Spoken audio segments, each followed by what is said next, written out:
So you wanted me to list the specs of my PC. Let's do it. Right now, it's not the latest spec of motherboard, CPU, and RAM, etc., but it's a pretty decent build. Bear in mind, I've had this build for the past 2 to 3 years now, so I'm a couple generations behind. But firstly, I want to start with my motherboard. Okay, now I'm not going to take it out because that's a huge job. Okay, but this is my motherboard, right? ROG Maximus 12 Apex. Beautiful box with a whole bunch of goodies. The things that I've already taken out was, I think it came with a little lanyard that's on my keys, this coaster that I actually use, a whole bunch of cables that I haven't used yet. What is this? SATA. These are antenna for, I think, temperature control and stuff. Oh, this is so helpful. It's for the power. More SATA cables. This is an RGB extension cable. This is also an RGB extension cable. A CD, ROG, like a thank you card sort of. A bunch of books and a whole bunch of stickers. That was really cool. Now, because I can't take out my actual board to show you, or I'm too lazy to do it, I'm just going to show it to you on the website, right? So that you have a better look. Okay, so as you can see, it is a Z490 chipset. It can take up to 10 gen. It can take 11 gen as well, if you update the BIOS. And this is what the board looks like. It is absolutely beautiful, and I'm not just saying that biasly because it's my PC. The motherboard is absolutely beautiful. The aesthetic is beautiful. The RGB, the lines that go across here, beautiful. RGB at the top, RGB at the bottom here as well. It's got a lot of overclocking stuff, but which I don't even use, right? This is what's called a DIMM.2 module. Okay, DIMM.2. Okay, now basically on the motherboard there's something that looks like a RAM slot, but this fits into it and it's not RAM. If you open it up, these are just heat shields, right? On either side you can add M.2s, one M.2 on either side. How cool is that? DIMM.2. Before this motherboard, I've never heard about it. And it has all the standoffs for the different sizes of M.2s. It was a real absolute first for me. Yeah, there's not really much else to say about it. It's got all the usual stuff that most motherboards will have. It just has a lot of extra stuff, right? Now here's the IO panel, right? So we've got a BIOS switch for updating BIOS. Very helpful. I did use it when I updated BIOS. Clear CMOS button so that you don't have to manually go and remove your CMOS battery if you need to. I don't know why it still has these old mouse and keyboard ports. But yeah, USB 3.2, there's 8 here. There's another one here for this one that says BIOS is where you put the file for your updated BIOS into for when you want to update your BIOS. There's one Type-C. Wasn't too happy about that, but I don't really have that many Type-C peripherals. This is for the Wi-Fi. This is how the Wi-Fi module looks.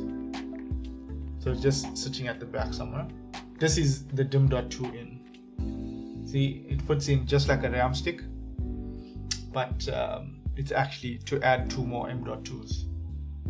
While we're on the motherboard, the CPU is a 10700 i7 10 Gen. It's not the best, but it does me really well.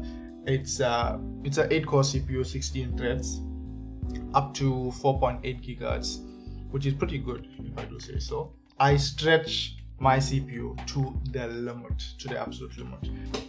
My RAM is G-Skill Trident Z. I've got, and since my board only has two DIMM slots, I've gone with 2 times 16 gig DDR4 at 3600 mega transfers. So total of 32 gigs of DDR4 RAM. Not really much else to say about that. It's a really good looking RAM. The build is really nice. It's nice and solid. The heat sinks are nice and solid. The RGB control is very nice. I can use it. It picks up in basically any RGB control software. Next up, we have my AIO. Okay, so this AIO is, like you saw, Poseidon Elite ARGB 240mm AIO. I love the infinity mirror here. If it didn't have the Cougar logo there, it would have been a whole lot better. But it's really good. The fans, I love the fans. The fans are so smooth, and the RGB is so even throughout the blades, and it's nice and soft and sort of matte. I currently have my AIO radiator on the front here.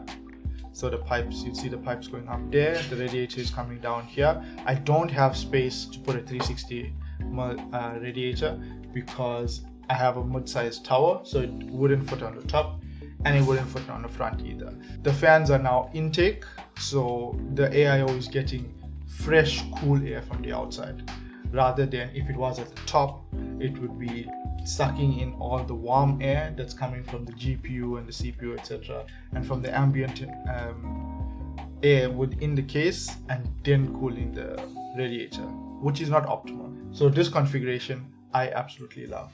Okay, and next up we have my crown jewel, which is my GPU, right? This is an ROG as well. I love the fact that I have 2 ROG components, my motherboard and my GPU. So it's a 3-fan ROG Strix RX 6700 XT 12GB. Really beefy, really slick looking GPU.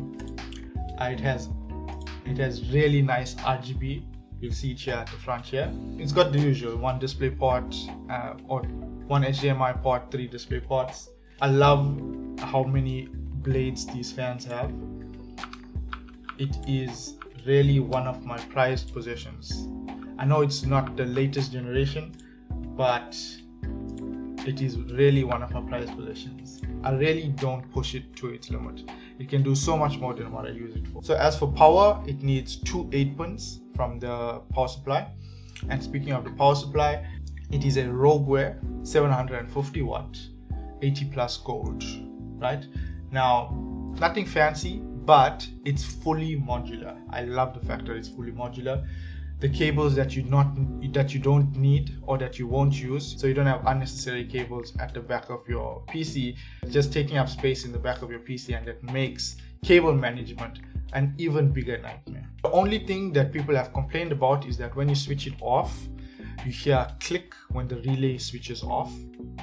It's a really soft click, but it's not hurting anything, it's not hurting anybody, it's not disturbing anything. So that's the only negative thing that people have to say about it, which is a win in my books. As for my case, this is the Antec AX61 Elite ATX mid-tower case. So it came with 1 exhaust fan and 3 intake fans at the front, all RGB. Really nice case, good tempered glass on the side here. You can see mine is a bit dirty, there's some fingerprints, but yeah, here it shows the fans that it comes with. It's nothing special really, nothing like a fish tank case or anything like that, but it's mid-size, so it fits on my table nicely. Even though I have a big table, I still have a whole bunch of things on my table, so I don't want it to take up too much of space. The top has these magnetic meshes for the top.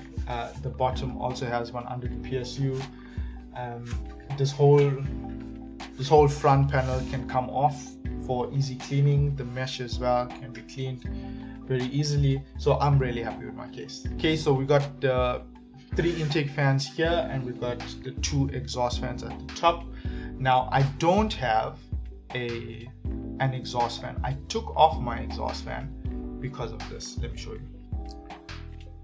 That's the reason I took off my exhaust fan to install this 5-inch LCD. It's actually touchscreen monitor, right? It's an actual monitor, uses HDMI. It extends from my other monitors. I generally use it to put my stats. Let me show you what that looks like. There we go. That's what it looks like with my stats. Just to monitor my CPU speed, temperature, utilization, GPU fan speed, temperature and utilization, my RAM utilization, that kind of thing. If I'm not displaying stats, I've got some anime playing or something like that. Really nice touch for a gaming PC. That's my Naruto there. I've got my little Pokemon Legos. That's Pokemon Lego Pokeball. So yeah, that's about it for my PC setup. I am saving to build a later generation PC, gaming PC, but mostly because I do a lot of design stuff, so I need a better CPU with more cores.